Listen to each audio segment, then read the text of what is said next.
Mike Tomlin's offended, plus quarterback Q&A with Tony Wiggins and me. You are Locked On NFL, your daily NFL podcast.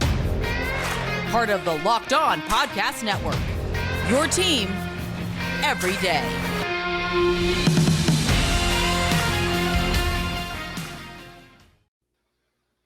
Hi again, everyone. If you're watching on YouTube, Tony Wiggins and me, well, we're the Beanie Brothers. I'm James Rapien. Welcome into what'd you say? That's nice, man. I saw what you just did. That's nice, bro. You shocked me, right? You got me smiling. You shocked me. That was my goal. Man, you full of surprises, man. Even on the Locked On Bengals, and now you come over here with the disguise switch. Maybe something else, man. Hey, it's all in good fun here on a Wednesday edition of Locked On NFL. We're going to have a lot of fun with a quarterback Q&A. And no, that doesn't mean we're going to be asking questions or asking quarterbacks questions, but I think we have answers to some of the questions that we had about certain quarterbacks coming into the season, plus our weekly power rankings. But Tony, let's start with Mike Tomlin, what he had to say Tuesday. And we're going to do that in 1 second. But just a quick reminder to make Locked On NFL your first listen each and every day for the latest and greatest NFL news wherever you get your podcast, including YouTube, Spotify, Stitcher, Google Play, Apple Podcasts, wherever. But yeah, let's dive into this, Tony, because Mike Tomlin, there was a little rumor, a little speculation that Carson Palmer threw out there on Monday. I believe it was on the Dan Patrick Show. And he said, yeah, I'm part of the USC search committee for their new head coach. And he threw out Mike Tomlin's name. Mike Tomlin was angry, annoyed when asked about it on Tuesday. And, said there's not a booster that can write a big enough blank check. He said, never say never, but never. Really denied it about as strongly as possible that he would have any interest in leaving the Steelers, especially to go to college or to go to USC. Right. And Mike was, I thought, a little over the top with his emotion, but that's not the first time he's answered a question, probably in a way that you didn't expect, because once before Hines Ward was asked about Mike Tomlin, Hines Ward said he was doing such a great job and this, that, and the third. And they told Tomlin, and when you expected Tomlin to take that as gratitude, he went off on, why are you basically asking my players about me? I don't ask your editor about you type situation. So, there's a little bit of a surprise that he didn't see this attention as a positive, and that he turned it into, does Sean Payton have to answer these questions? Does Andy Reid have to answer these questions? And the answer is no, because no one thinks that they are the leader of young men that you are. They think that those guys are professional football coaches only. They think you're good at this and you'd be great at that, because that requires a certain skill. It's not a knock on him. And I'm not just saying that because I've been one of the people that's saying, if I was in charge of a college and the first person I would call is Mike Tomlin, that's a compliment that we say that. And the reason why is because I think we need to get back to having great examples of men and leaders lead these kids instead of having some of these dudes that are down there doing it. I think there are a lot of people that have done a great job and continue to do a great job in college, but make no mistake about it, this was more or less a compliment to Tomlin that he sort of ran and took the wrong way.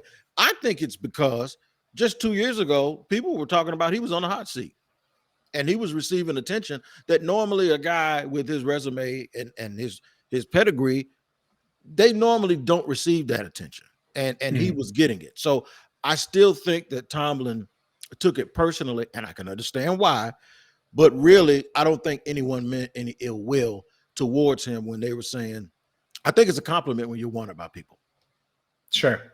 Yeah. And I had some, because I wrote an article about it for All Bengals, and a couple Steelers fans were in my mention saying, man, Carson's just trying to sabotage the Steelers. No, I don't think that. In fact, I don't think he's just – I don't think he really gives a damn about the Steelers now. He's retired. Right. But maybe he did hear through the grapevine that Mike Tomlin might be looking to get out of Pittsburgh. Maybe that was something that – and I'm speculating, of course I am. Maybe that's something that Mike Tomlin or his agent or someone that knows him has put out there. And it has a bunch of little tentacles behind the scenes, and it comes to the surface, and Mike's pretty annoyed because look at what Pittsburgh is right now. It seems like they're much closer to sinking than they are to rising to the top of the mountain peak again. And Ben Roethlisberger's old. Are you sure it's not a good time to get out? Are you sure? And so when you react that way, when you're right, it is a compliment. It's cool to be mentioned like that. And another thing, and you know this as well as I, when you work in sports, you know what you want to have? Options. As many options as possible, because you never know, even if you're an NFL head coach, how long things are going to last. And I get it. He'll probably be the head coach of the Steelers next year. But flying off the handle, I get denying it, but flying off the handle like that, I'm not mad at him for it or anything, but it's not an insult to be mentioned for a job. And I think that's the part of it where he could have said, because he praised the Steelers organization, said it's one of the best to work at in sports. And you know what I would have said? I would have said, look, when you work for the Pittsburgh Steelers in a great professional organization like this, sometimes speculation is going to come up like that. And that's great. I have no interest in being anywhere else but here in Pittsburgh. And you do it that way. And instead he got angry and upset about it and clearly annoyed. Yeah, he was annoyed. I tell you the one thing that could possibly have annoyed him is this. It seems like there have been people speaking for him. You ever seen a situation where speculation takes on a life of its own and all of a sudden these sources pop up every day? Yeah, these sources pop up and there are things that I've heard about me that I have never, ever told anyone out of my mouth. And it's almost as if someone thinks they knew me enough to think that they know what I would think. And, at 52 years old, that bothers you. And I'm sure Mike's about my age, maybe a little bit younger or something. But I'm sure that if he has never, ever told anyone that, and that if it was only just speculation, and then it comes out as if, well, we hear he's interested, that's a problem. And, they had a radio station, their local radio station, they were talking about it last week. And that Tomlin could be a candidate for these jobs. And then when Carson Palmer comes out, now it's a double. It's one thing to say he's a candidate for the job because he's looking for it. It's another thing to say that he's a candidate for the job because anybody with a brain realizes that he'd be a good coach and they're going to ask him about it. So if these stories are coming out to be more than someone inquiring and asking him about it, and now it's income. See, I'm not one of those people that believe this. And a lot of people do this in our industry, whether they're new people or whether they're established people that have radio shows that come on. I mean, TV shows that come on every day. I'll say something about you, and then the person will call you a liar. And then the person will be like, well, if you want to dispute it, come on our show. And I think that that's a way to solicit a guest that's a little bit bush league to me. Why do I have to come on your show to refute a lie or to say that I didn't say something? And then you benefit from just making up something by having me on as a guest on your show. This content creation sometimes gets out of, I'm not saying that anybody did that in this situation, but maybe that's the part of why he got angry too. I just did to him what, I'd say people do to me, but it could be irritating. And trust me, I've read and seen 3 or 4 different platforms talk about this stuff. Today was the first time I've heard from him. So now maybe he's probably just upset. Maybe enough is enough. Yeah. And that's totally fair. And by the way, I enjoyed the response. It's great for us because we get to talk about it and it was an entertaining response. Just might not have been the route I would have gone. In speaking of routes that teams have gone, the Indianapolis Colts took a big risk at quarterback. So did the Philadelphia Eagles when they traded said quarterback. We're going to discuss Carson Wentz, Jalen Hurts, and more next right here on Locked On NFL. But I got to tell you about Getupside because it's an incredible app that everyone who buys gas and fills up that gas tank weekly, bi-weekly, that you need to download, whether it's in the App Store, whether it's in Google Play. It is the app for you because you're going to save up to 25 cents per gallon every time you fill up with Getupside. Plus, you can use promo code Touchdown to get a bonus 25 cents off your first fill up. It's free money. you might as well take advantage of it. All you got to do is take your cell phone, download the Getupside app, and use promo code touchdown, and you're going to get up to 50 cents off per gallon on your first fill up and up to 25 cents per gallon after that. So take advantage of it. Again, it's really, really easy. All you have to do is download Getupside and use promo code touchdown. All right, it's Locked On NFL on a Wednesday. Tony Wiggins with James Rapien. We got our beanies on and we're doing our thing. James, we talked about this. Go ahead. The Beanie Brothers. That's right, the Beanie Brothers. We talked about this. By the way, we got to get a picture of this. Snap a photo of this, by the way, with your computer, so we can make sure we show everybody what we look like.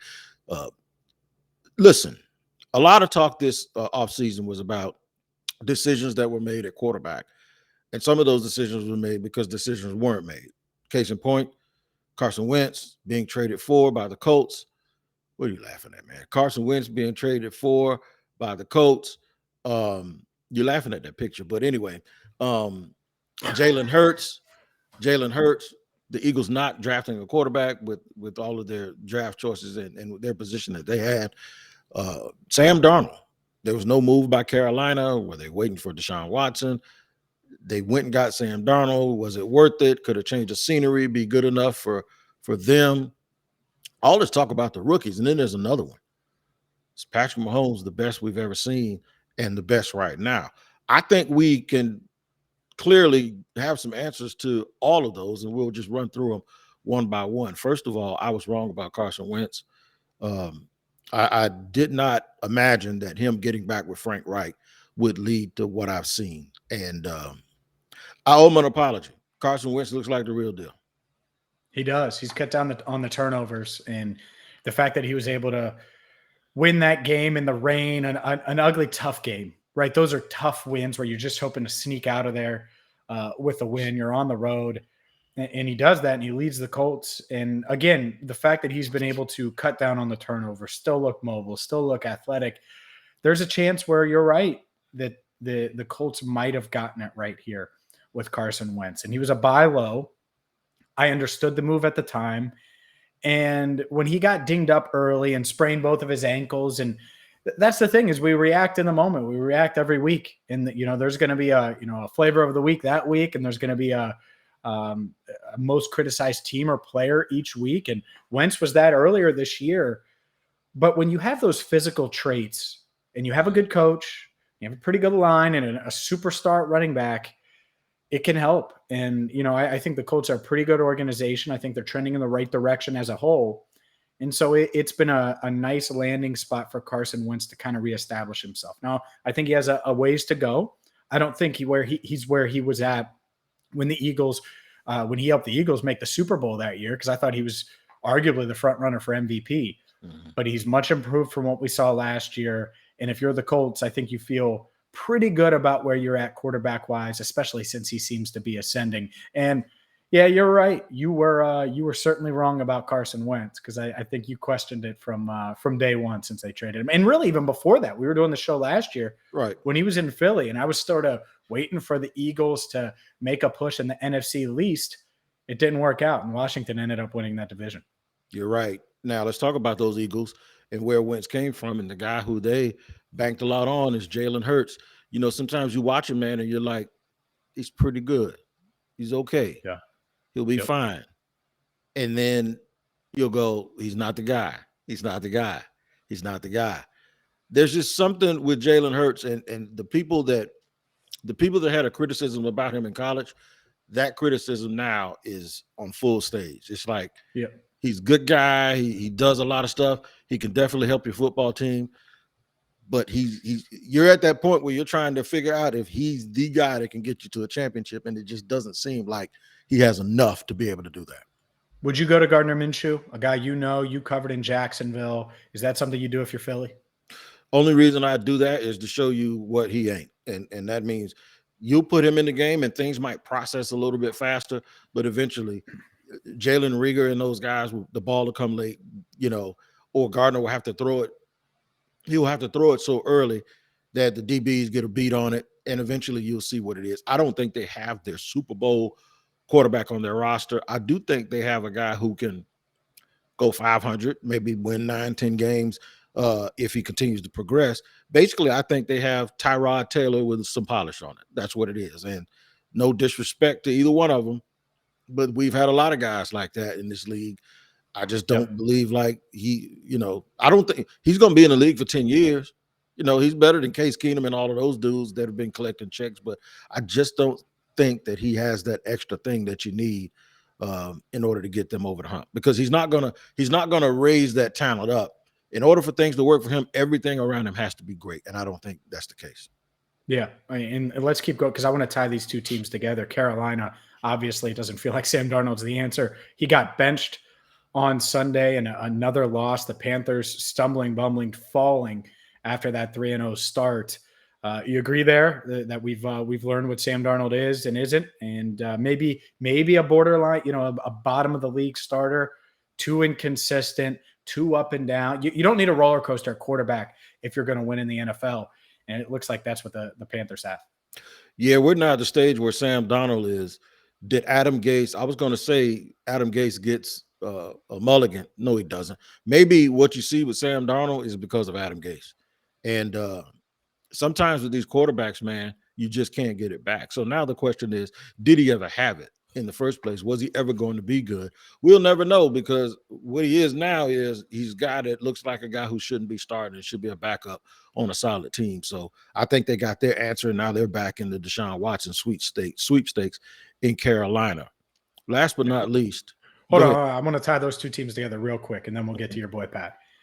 The fact that these idiots that run NFL franchises, and that's what you are. If you don't have a quarterback, you have nothing. I don't care. It doesn't matter. You have nothing.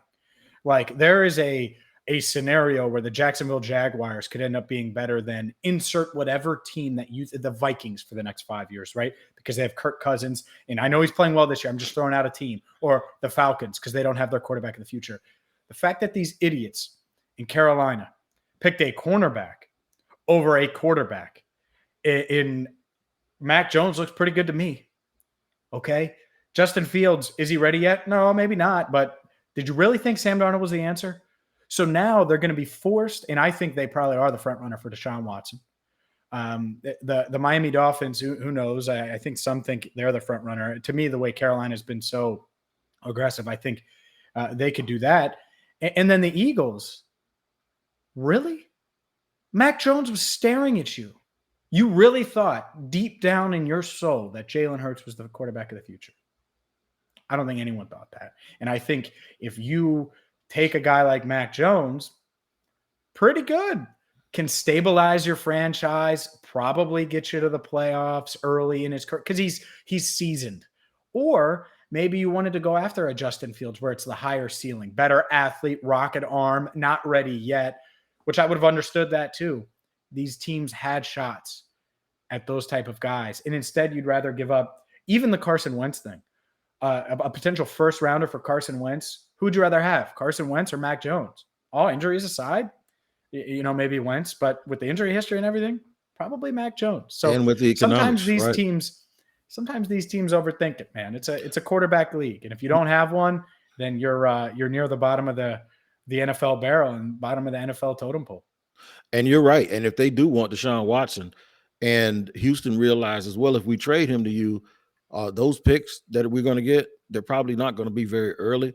So if they start cherry picking some of their good assets, Terrace Marshall, Derek Brown, you want to, all right, you're going to give me those guys and a combination of picks. That's what you're going to do. Yeah. So now you're going to take away all the good things that you've done if you're Matt Rule over the last 2 years, just because you failed to do the one thing you should have done in the offseason, which was properly address the quarterback position. Finally, Patrick Mahomes.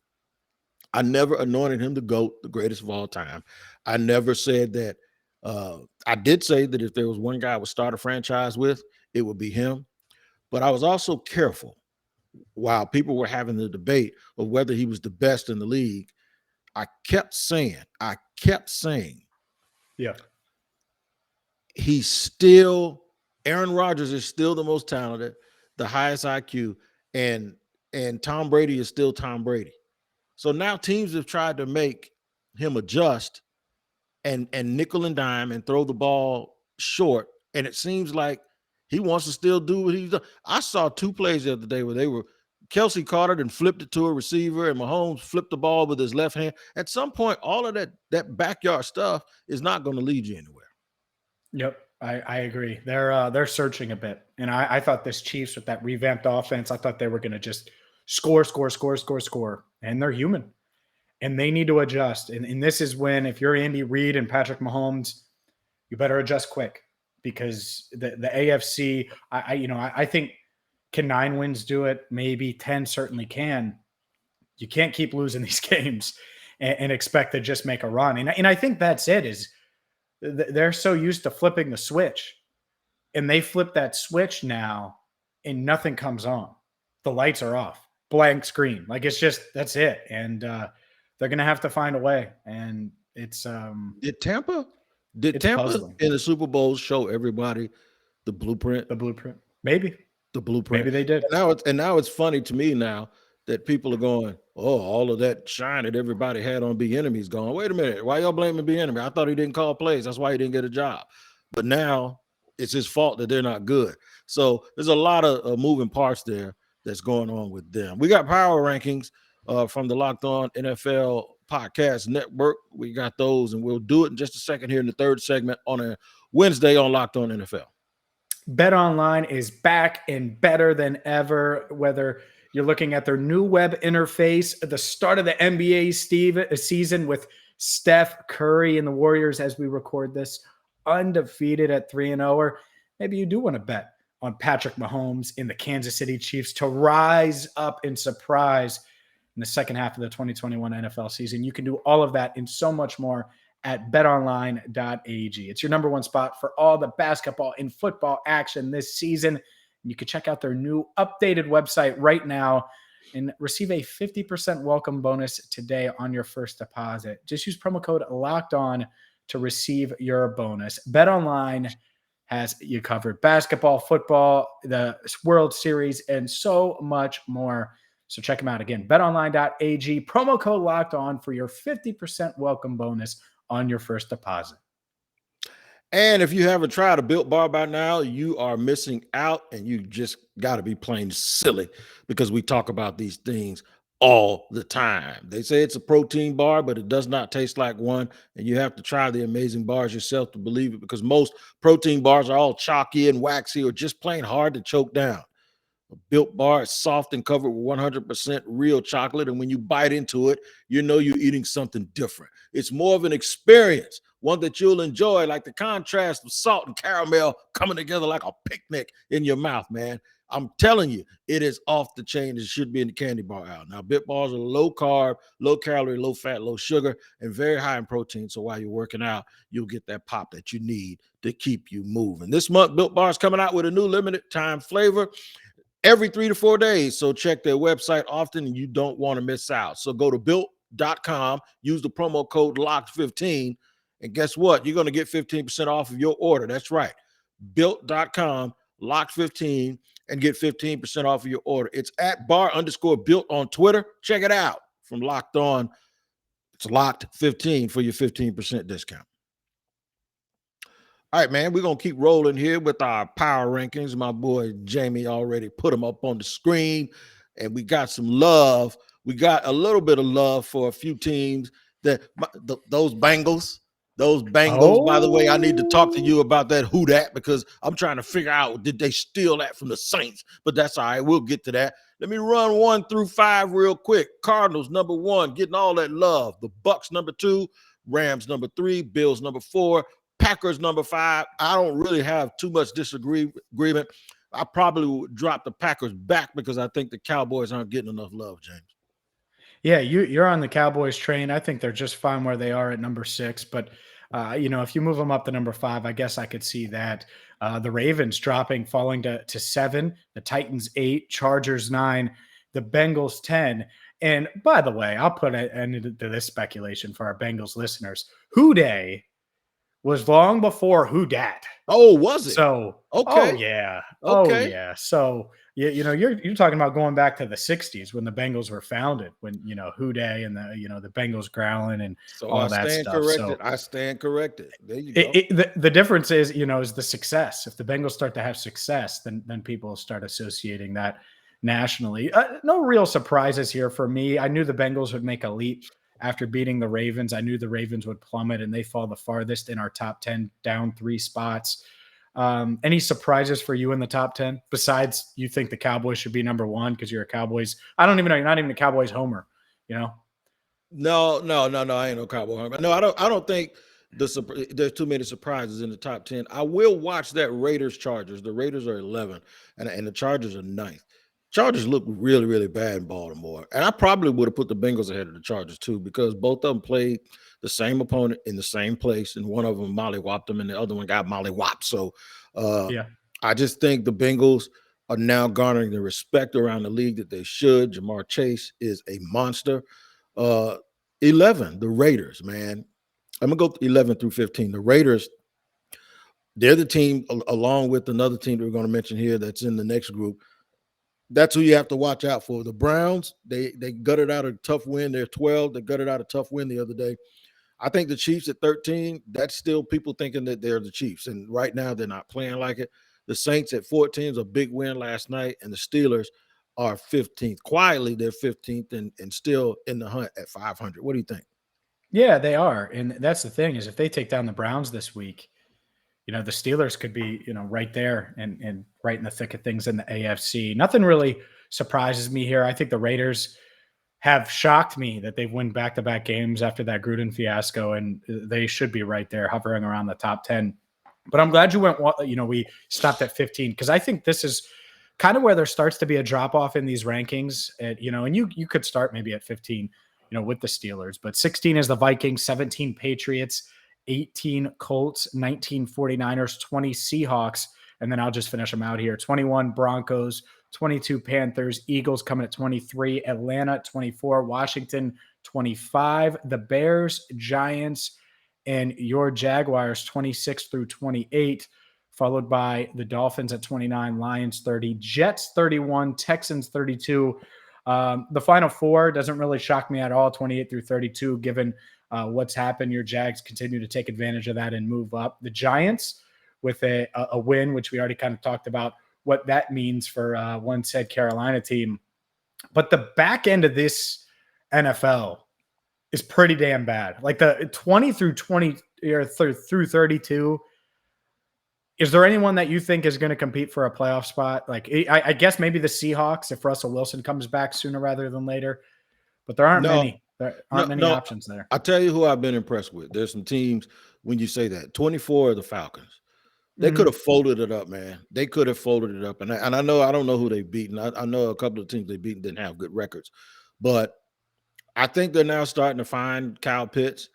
And Matt Ryan isn't playing that bad, and the defense steps up, and they're kind of opportunistic. We got to watch out for them to see if they can continue to be consistent. If Jacksonville goes to Seattle and wins their second game, then that doesn't mean they're going to make the playoffs because the division is tough. But it does mean that they'll be improving enough to garner a little bit of attention, knowing that they're going to be a tough out for some people because you saw them against the Bengals. They were right there until the end of the game. 18 for the Colts. The Colts are a better team than that. They've shown that over the last couple of weeks as we've been talking about Carson Wentz. And then the Titans at 8. It's hard. You got to put them there because the other teams in front of them haven't done enough to warrant to not be at that position. But when you think about them beating the Bills, and then when you think about them beating some really, really good teams, they beat the Chiefs. And the way that they're being able to do it, that defense is starting to play a little bit better. You got to watch Tennessee. Tennessee might be a really good number 8. The Colts are a really good number 18. And the Falcons might be a really good number 24 team when you think about the context of where they are in the polls right now.